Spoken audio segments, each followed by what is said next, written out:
গত 2 বছর ধরে ট্রাই করেছিলাম, নিজেরা পারিনি। যে বছরে আপনাদের কাছে এসে আমরা পেয়েছি।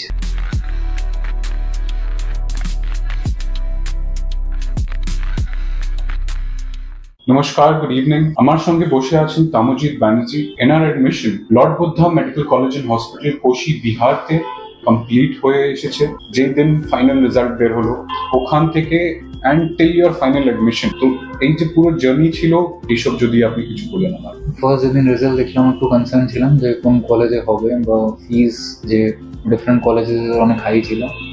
সো দেন একটা বন্ধুর কাছ থেকে এখানে ব্যাপারে আপনাদের এখানে জানতে পারি, আসার পর অনেকটাই রিলিফ হয় অ্যান্ড দেন কলেজটা পাই, অবভিয়াসলি বেটার ফিল হলো। মাঝখানে আমার মনে আছে যে আমরা অনেক স্টেটস নিয়ে আলোচনা করছিলাম যে কোন কোন স্টেটস অব্দি যেতে পারি। একটা বাজেট মাথাতে ছিল যে এই বাজেট অব্দি আমাকে করতে হবে, এত অব্দি করতে হবে। তারপরে আপনাকে একটা পিওসি অ্যাসাইন হলো, ওই পিওসি নিয়ে আপনার কি বলা আছে স্যার?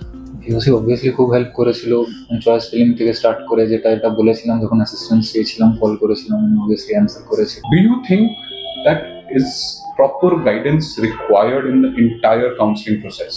ডেফিনেটলি রিকোয়ারমেন্ট ছিল, আমার ছিল, বিকজ ওয়ান্স লাইক বিহারের একবার ওটা যেরকম ক্যান্সেল হয়ে গেল তখন নিউজ ছিল না, আপনাদের কাছ থেকেই জানতে পেরেছিলাম। তো সেই ক্ষেত্রে আই গেস যদি অ্যাসিস্ট্যান্ট থাকে বেটার। আমি যা বুঝলাম এতে, আমি যদি আমরা করতে যেতাম আমরা ফেল করতাম, সম্ভবই হতো না। কারণ মাঝখানে একবার গিয়ে যে আটকে গেল, সেকেন্ড টাইম আবার প্রথম কাউন্সিলিং ক্যান্সেল হয়েছে, ওই খবরটাই তো আমাদের কাছে ছিল না। যদি আপনারা না বলতেন তো আমরা জানতেই পারতাম না, মাঝপথে হারিয়ে যেতাম। হয়তো এবছরও গত 2 বছর ধরে ট্রাই করেছিলাম, নিজেরা পারিনি। যে বছরে আপনাদের কাছে এসে আমরা পেয়েছি। Thank you so much, thank you so much everyone.